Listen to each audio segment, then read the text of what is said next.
اللهم أصلح حال بلادنا. اللهم إنا نستودعك السودان وأهله وأمنه يا رب العالمين. اللهم آمنا في أوطاننا وابسط اللهم الأمن في ربوع بلادنا. جنبنا اللهم الفتن ما ظهر منها وما بطن. جنبنا اللهم الخلاف والشقاق يا أرحم الراحمين. اللهم وحد كلمتنا. اللهم وحد كلمتنا. Our story begins with civil unrest in South Sudan when they wanted to separate from the North. Upon the success of their succession, Omar al-Bashir, longtime dictator of the country, was blamed for the crumbling economic situation. As he continued to rule after its South Sudanese independence, those in the North were unable to afford basic goods due to high inflation rates.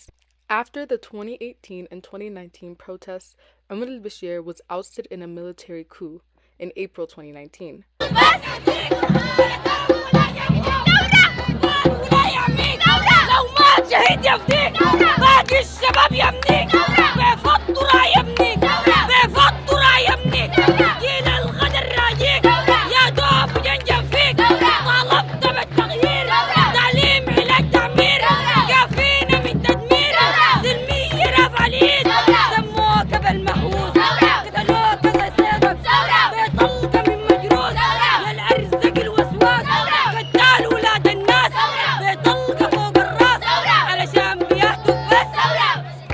September of that same year, power was transferred to a civilian military council with a civilian prime minister, Abdel Hamdok.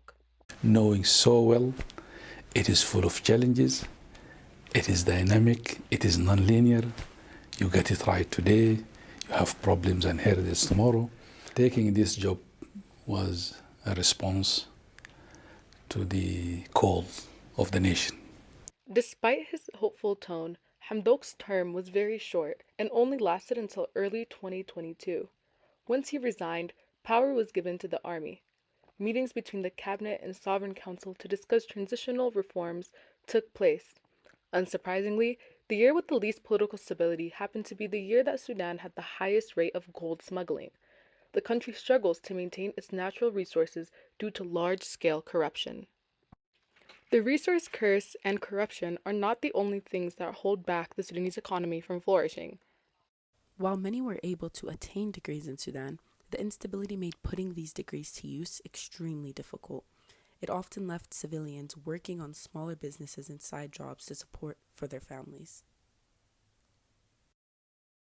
Despite the high levels of knowledge that many well-educated individuals possessed, job stability that was necessary to support families was often only found through extreme competition or direct connections, wasta. This lack of jobs and opportunities has led to a heavy reliance on external funding from family members or people outside of Sudan.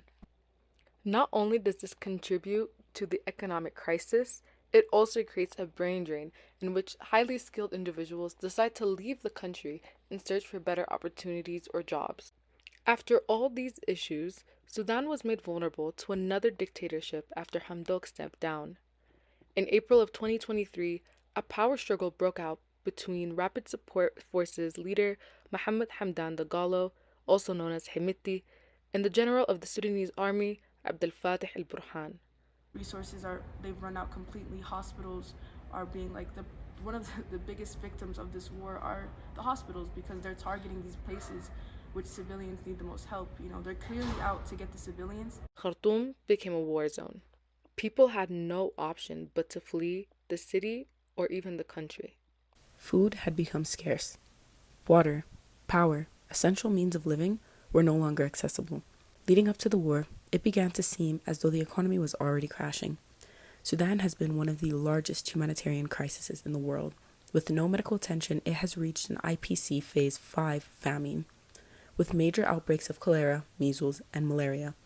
Approximately 30 million people require humanitarian aid, and over 13 million people have been displaced from their homes. The world turned its back on Sudan, and its innocent civilians continuously fight to survive, trying not to lose hope. A fighter jet came in and bombed the place. And there were people, civilians living in there. You can't live in there. There's no power. There's no electricity. Since the war started till now, there's no power in our neighborhood, as I know. Regardless of all that is happening, many Sudanese people hold on to hope.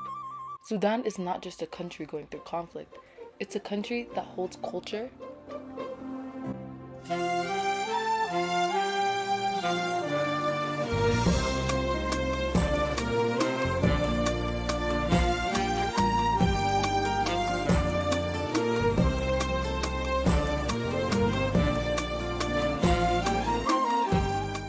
it holds beauty,